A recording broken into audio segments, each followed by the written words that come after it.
Europe 1, 8h19, l'interview de Jean-Pierre Elkabbach est à suivre en vidéo sur europe1.fr. Votre invité ce matin, Basma Belaïd, l'épouse de Chokri Belaïd, l'opposant tunisien assassiné le 6 février. Évidemment, bienvenue à Europe 1. Merci d'être là avec nous en direct. Basma Belaïd, bonjour. Bonjour et merci à vous aussi. Hier, dans la nuit, on a appris que de sources policières tunisiennes, le tueur présumé et un éventuel complice, tueur de votre mari, a été arrêté. Est-ce que vous avez des informations là-dessus? Et quel est votre commentaire déjà? D'abord, permettez-moi, avant de commencer, je ne fais pas votre question, je vais tout de suite répondre, mais je voudrais exprimer ma colère contre ce qui se passe avec une famille française, essentiellement qui est prise en otage. Essentiellement ce qui se passe quand on prend des enfants en otage. Je pense que c'est grave, c'est extrêmement grave, c'est inhumain. Et je condamne ce qui s'est passé et je porte toute ma solidarité et avec la famille française qui est attaquée par cet otage et par cette famille, toute la société française par ces actes de terrorisme. C'est-à-dire qu'il faut être vigilant là aussi. Vous y voyez une nécessité. Tout à fait, il faut toujours être vigilant par ces actes d'extrémisme qui peuvent toucher justement, et c'est la preuve que ça peut toucher toutes les sociétés. Basma Belaïd, alors le tueur, d'abord qui vous a informé ? Est-ce que vous avez été officiellement informé? Pas du tout, pas du tout. Je n'étais pas du tout informée par les officiels. D'ailleurs, ça n'a jamais été fait. C'est des amis qui m'appellent pour me dire qu'on a annoncé à la radio qu'on a arrêté 2 personnes d'une partie du banlieue nord de la Tunisie.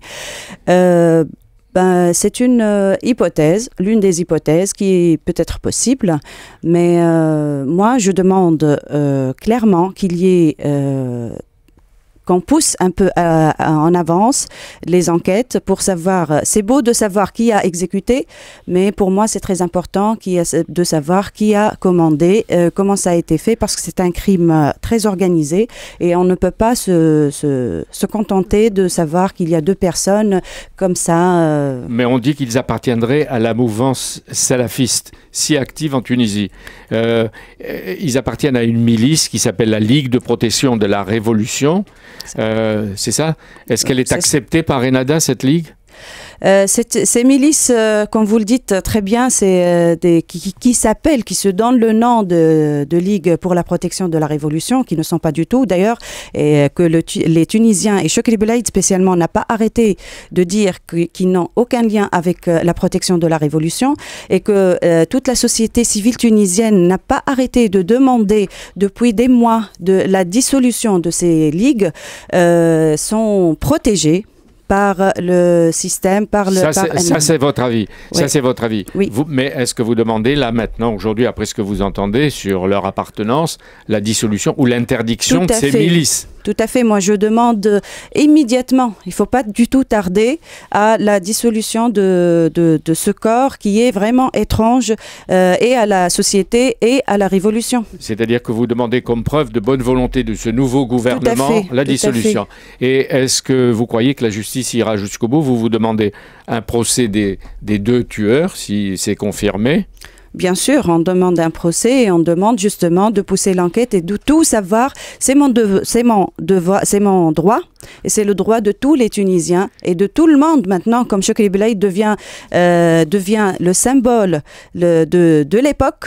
Donc, son assassinat, il faudrait que tout le monde sache qui a commandé cet meurtre, cet assassinat. Tout de suite après le crime, vous aviez mis en cause le parti islamiste Ennahda. Et après, vous avez plutôt nuancé. Vous dites que c'est plutôt un climat général en Tunisie.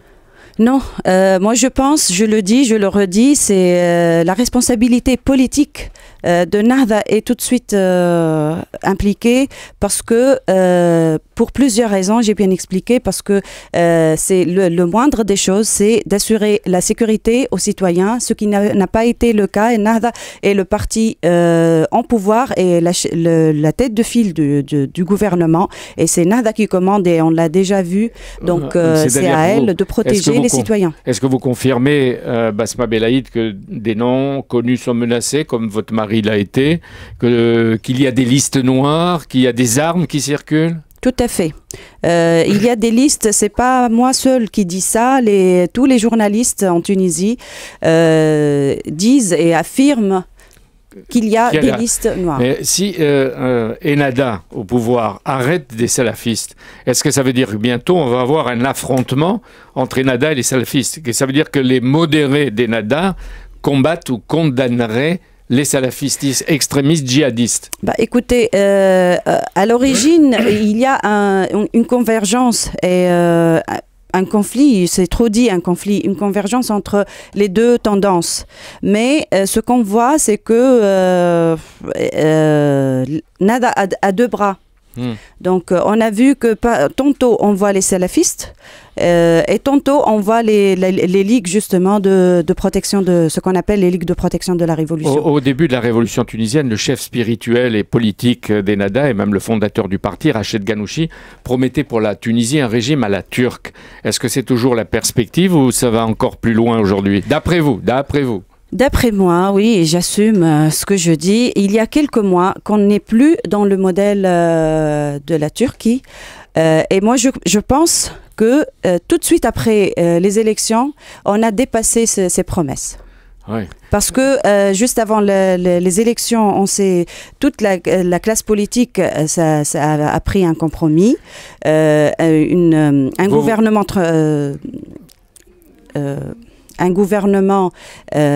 comment on dit ça? Oui, mais comment?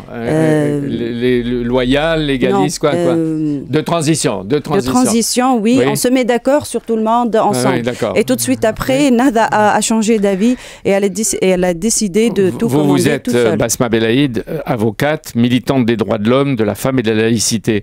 Est-ce que vous constatez une volonté d'islamiser la société tunisienne, oui, mais avec la résistance naturellement d'une bonne partie du peuple tunisien? Écoutez, le peuple tunisien est musulman en une grande partie, en la majorité. Et ces problèmes, on n'avait pas ce problème dans la société tunisienne. On ne traitait même pas ce genre de problème. Et c'est un faux problème, justement, pour diriger l'opinion publique pour éloigner l'opinion publique de ses préoccupations initiales. Vous êtes à Paris depuis quelques heures. Vous avez signé le pacte des libertés. Hier, il y a eu une manifestation au théâtre de Jazé auquel ont participé beaucoup de Tunisiens, Robert Badinter, Yad Ben Achour, etc. Vous avez été reçu par le maire de Paris, Bertrand Delanoë. Est-ce que vous aurez des entretiens, je ne sais pas, à l'Élysée, au Quai d'Orsay, à Matignon? Pour le moment, rien n'est confirmé. J'ai été reçue par monsieur le maire et je le remercie, mais pas d'autres visites prévues. Vous avez lancé, c'est ça qui est, vous, la veuve, quelqu'un qui a été tué, vous lancez à Paris un appel à la non-violence. Tout à fait, mais j'appelle parce que moi j'ai subi la violence, parce que la société tunisienne subit toujours la violence et on n'arrête pas et on a tendance à continuer sur ce chemin-là. Et donc j'appelle à la non-violence, j'appelle à ce qu'on soit vigilant par rapport à ce qui se passe en Tunisie. J'appelle à une solidarité, mais des Français, qu'est-ce que vous attendez des Français? Justement, c'est juste une solidarité, une vigilance, mais nous, notre combat, on l'amènera de l'intérieur. Il y a celui qui était ministre de l'Intérieur, Ali Larayed, qui vient d'être nommé Premier ministre. Il forme en ce moment son gouvernement. Qu'est-ce que vous attendez de lui? Quelles preuves il faut qu'il donne d'une évolution plutôt démocratique pour la Tunisie? Moi, j'attends de tout chef de gouvernement qu'il soit le chef de gouvernement de tous les Tunisiens. Sans poids de mesure, sans deux poids deux mesures, il faut qu'il soit le gouvernement de tous les Tunisiens. Et vous, Basma Belaïd, est-ce que vous êtes en train de reprendre le flambeau de l'héritage et du combat de votre mari, Chokri Belaïd?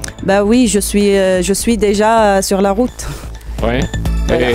Et vous voulez des élections en Tunisie cette année? Tout à fait. Si il faut absolument avoir des dates précises.